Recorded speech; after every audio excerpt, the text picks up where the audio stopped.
buat ngerosting sendiri udah 3 tahun ke belakang lah kurang lebih. Tapi kalau terjun di dunia kopi itu dari 2015, jadi kurang lebih udah 5 tahun. Awalnya buka kopi di Dago, buka kafe, karena sebenarnya awalnya bukan dari suka-suka banget kopi sih, karena awalnya tuh disengin temen sampai saya jadi doyan banget ngopi. Dari situ tertarik lah buat kayaknya nih usaha kopi seru, ya udah deh jalan usaha sampai sekarang masih di kopi. Ngerosting tuh ada resikonya, jadi nggak ada yang nggak ada resikonya. Kayak misalnya kalau ngerosting tuh kan ada istilahnya slow roast atau fast roast. Di slow roast sendiri kita kalau pengen ngejar hasil kopi yang manis terus lebih kuat body kopinya, itu kita pakai slow roast. Cuma ada resikonya nanti si kopi flat, nggak ada rasanya.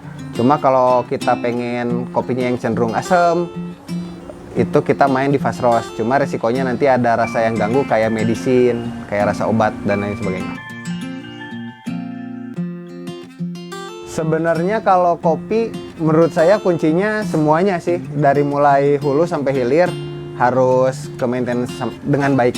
Kalau misalnya gini, kopinya bagus tapi ngerostingnya nggak bagus, nanti ya susah juga diseduhnya, hasilnya nggak maksimal.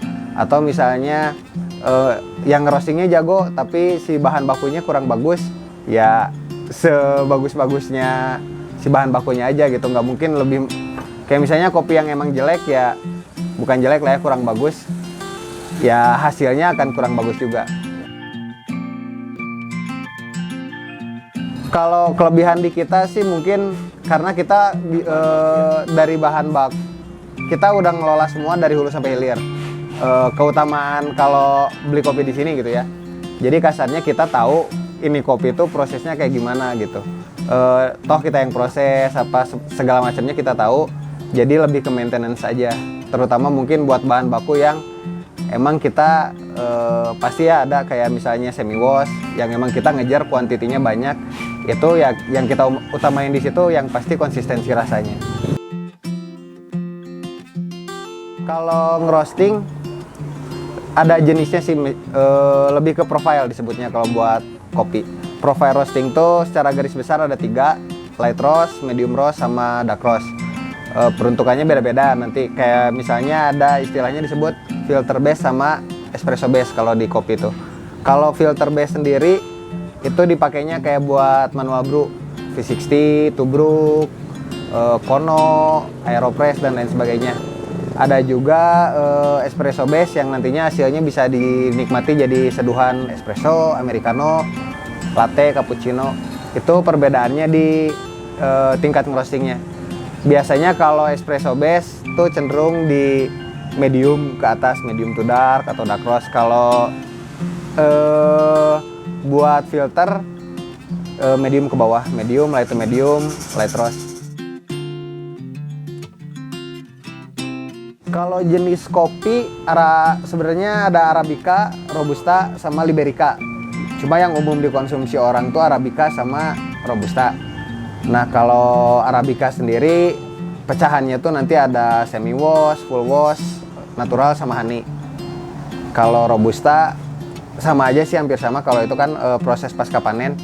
Cuma umumnya orang ngolah Robusta natural.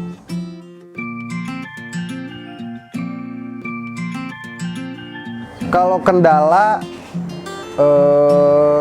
teknis sih biasanya, lebih ke teknis. Jadi nggak ada kendala yang gimana gitu ya, yang gimana gitu. Biasanya teknis aja, kayak misalnya lagi ngerosting mati listrik. Itu kan ya udah lapur gitu kalau udah lagi ngerosting mati listrik mah.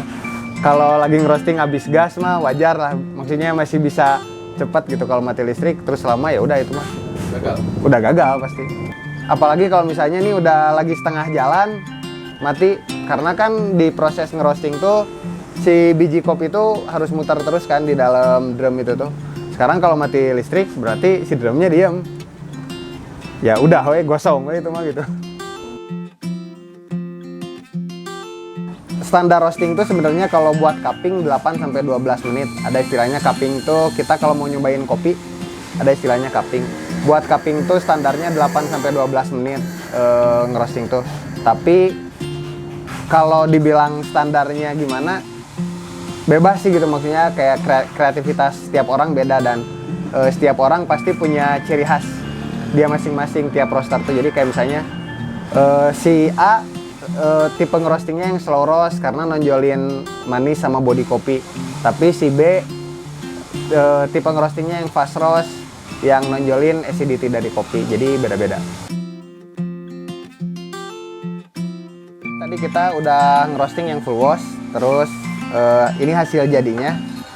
Hasil jadinya tadi saya tuh nyeduh pakai Kona Dripper. Sebenarnya hampir sama dengan V60, cuma bedanya dia ada di garis di dalam ininya, di dalam si alatnya.